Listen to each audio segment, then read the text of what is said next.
There it is. Okay. Good morning and shalom. No, I'm not really at the beach, but it looks like it, doesn't it? What a difference a year makes. If you had told me a year ago I'd be Zooming my message to you today, I would have asked, what is Zoom? I have learned a lot since then, and I'm happy to report that although I'm speaking to you virtually from my husband's man cave, okay, it has the main computer. I am completely dressed and I'm even wearing pants. Seriously, these last few months have had us in uncharted waters. We have been quarantined, distanced from our friends and activities, and have become more hygiene conscious. Terms like social distancing and coronavirus, also known as COVID-19, have become de rigueur expressions we hear daily. Every day we hear statistics like flattening the curve and positivity rate, alarming numbers of just how serious this pandemic all is. And we get conflicting reports of what to do and what is safe. And we worry about the children returning to school and whether we should meet our friends for lunch. The world has gone completely crazy. We are fighting an unseen enemy who has devastated our economies and our lives without firing a single shot. It's the stuff you tell your grandchildren, though many of us have grandchildren, so it'll be up to them to tell the stories of living in the time of COVID-19. No one would believe us if we were not all living in these unprecedented times. Who ever heard of a shortage of toilet paper? Who would believe that the sports teams would play to no fans in the stands? Or at the height of the quarantine, the streets of New York City would be deserted? What about the riots in the streets over police brutality and racism? And what are we supposed to do? Wear a mask and keep calm, social distance, don't fly in a plane, take a vacation, don't take a vacation, don't go out to eat, go out to eat. And how do we vote in this election year? Mail in or in person? Too many questions and not enough answers. And while all of this has us scrambling for guidance, there is a place we can go to help guide us. Ironically, the number 19 is also in its name, and it is the book of Leviticus, the third book of Moses in the Hebrew Bible, specifically chapter 19, that which Jews call the Holiness Code. While there are no secret formulas for a vaccine contained in the ancient texts, there are many laws and statutes that we need to remember, especially in times like this. The book of Leviticus is actually the guidebook for the priests who officiated in the temple in Jerusalem. Through the text, we find references to the sacrifices and particular rituals performed in ancient days. For modern readers, some of these rituals seem strange indeed, especially the references to the sacrifices for various sins and the whole ritual of the scapegoat, in which the high priest of the temple would take two goats. One would be designated for sacrifice, and the other would be let free to escape with the sins of the community symbolically on its head. To this day, we have the term scapegoat, meaning one who takes the blame.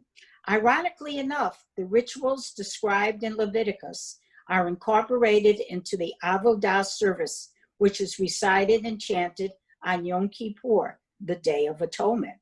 The 19th chapter, which I refer to, the Holiness Code, concerns itself with ethics and morals. The first line announces, "The Lord spoke unto Moses, saying, Speak to the whole Israelite community, and say to them, You shall be holy, for I, the Lord your God, is holy." And what does holy mean? In the Jewish tradition, when something is sanctified, it is separated or set aside. The Israelites were to be separate from their pagan neighbors and not follow their ways. They were not to worship idols or follow the behaviors of their Canaanite neighbors. The Israelites had laws given to them to help them live in a world that did not acknowledge one God. Actually, the Holiness Code is the backbone of our Western society. What is known as the Golden Rule, treating others as you would want others to treat you, sears through our Judeo-Christian heritage like a burning ember. The laws of social justice, providing for the poor and the handicapped and for widows, are all contained in this chapter. In this time of COVID-19, it is Leviticus 19, which holds the moral fabric for the preservation of our society. While some of these laws seem pretty obvious, such as not putting a stumbling block before a blind person, we could very well translate maxims like that by stating a disabled person should not have to go through obstacles in order to receive help. We have the ADA, the Americans with Disabilities Act, which provides provisions for ramps and wheelchair-friendly restrooms, as an example. As we delve deeper into the text, we find more laws that affect us, especially during these trying times. Text admonishes us to pay the worker and not withhold their wages. How many workers, especially in the entertainment industry, are struggling while Congress debates over how much to allot for unemployment? And while we are encouraged to support small business, we are also supposed to follow fair and honest business practices. This would include following local laws of social distancing in places of business, such as restaurants and retail establishments. The code also mentions in verse 13, defrauding your neighbor.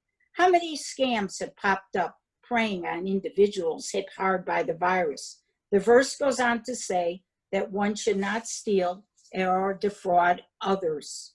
In the midst of all that is happening, we are instructed in verse 15 to make fair judgments and not favor the rich over the poor. Even in the best of times, this law is tough to follow, and many times it seems that equal justice under the law is just an expected wish. In light of the presidential campaign going on in these times of COVID-19, it is noteworthy to mention how in verses 17 through 18, we are not to slander or bear a grudge against our countrymen or women, but rather to love your neighbor as yourself. With all the negative campaigning going on, it would seem that this would be something to really think about.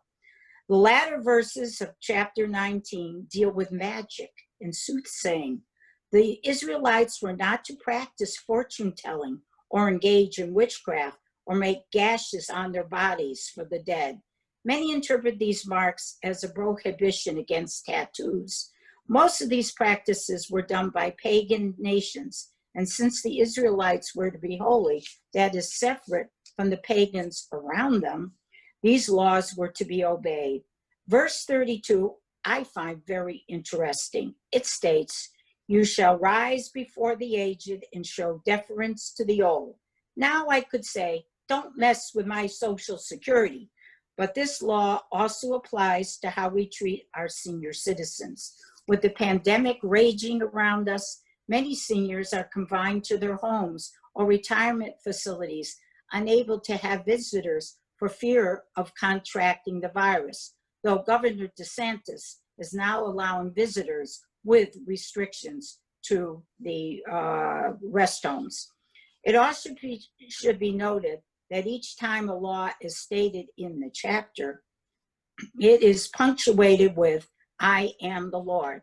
After all, there's got to be someone standing behind all these rules and regulations. And for the ancient Hebrews and the Jews of today, because they are commandments and because social justice figures so much into our modern lives, these laws are as relevant today as they were when they were given centuries ago.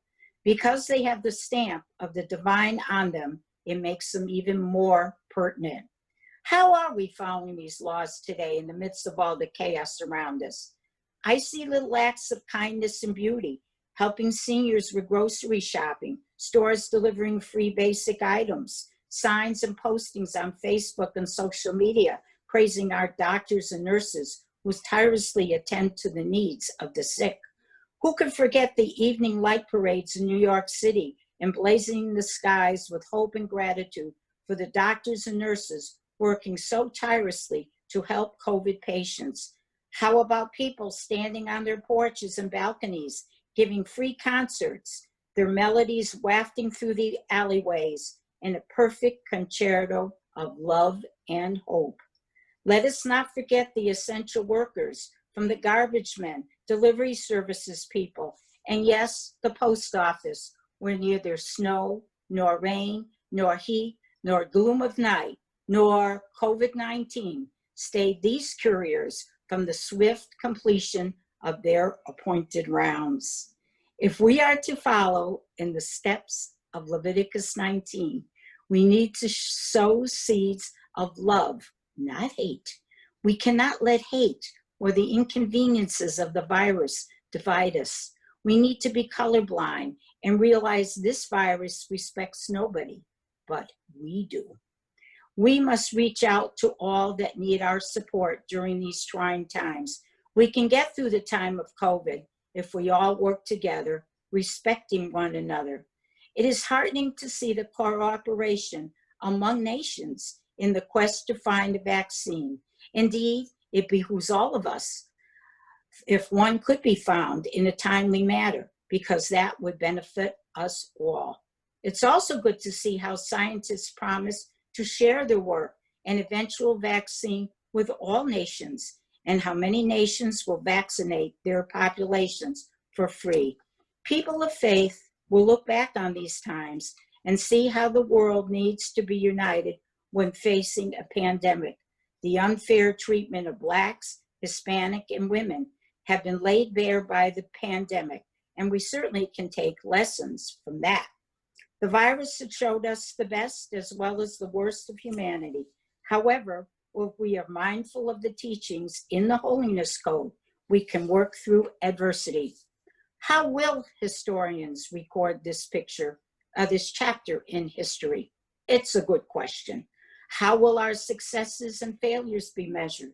How will we be rated on how well we have treated others? How well did we react when faced with seemingly insurmountable challenges? How did our faith guide us into doing the right things? And what have we learned from all of this? It is still too early to answer these questions, but there will be a time of reckoning. In my own lifetime, I remember the whole East Coast blackout when we all feared the worst. I remember President Kennedy's assassination and the sadness I felt at Shabbat services on that fateful weekend in November. I remember the Cuban Missile Crisis, the Six-Day War, and the capture of Old City of Jerusalem, the moon landing, and the day the World Trade Towers fell. I was a part of history then as I am now. The world has certainly changed since these events occurred. It has changed again. We are becoming less and less personal. While I like curbside pickup, it's nice to walk into a store and get face-to-face attention. While I like FaceTime and Zoom, it does not take the place of seeing people in person. The actuality of all this is that if things don't change, we may never control this virus and any other plague that could spread and harm us. For now, it is wearing a face mask, social distance, and clean your hands. How long this will be the new normal, we do not know, but we must expect it for a while. It is how we react and cope that will get us through this darkness. Of course, I did not forget a Jewish joke for all of you. Unfortunately, I may not get all your reactions, but I think it is most appropriate. The world had gotten word that a new flood was about to cover the world in 3 days. The Buddhists had a monk who went on TV to tell all to become Buddhists so that the people could at least find salvation in heaven. The Pope went on TV to tell the world there was still time to accept Jesus as Savior. The chief rabbi of Israel, the prime minister, and the IDF commanders all got together. The prime minister addressed the group saying, "You have 3 days to learn how to live underwater." Let us all learn to live underwater. That is, face our problems with doable solutions in order to survive. May the words of Leviticus 19 resonate with us in the times of COVID-19 as we search for answers for a vaccine. May we remember the dignity and worth of every human being during and especially during these trying times. Rabbi Nachman of Breslov once said, "Know that every human being must cross a very narrow bridge. What is most important is not to be overcome by fear." Please stay safe, wear a mask, and remember to hug your loved ones via Zoom. Thank you.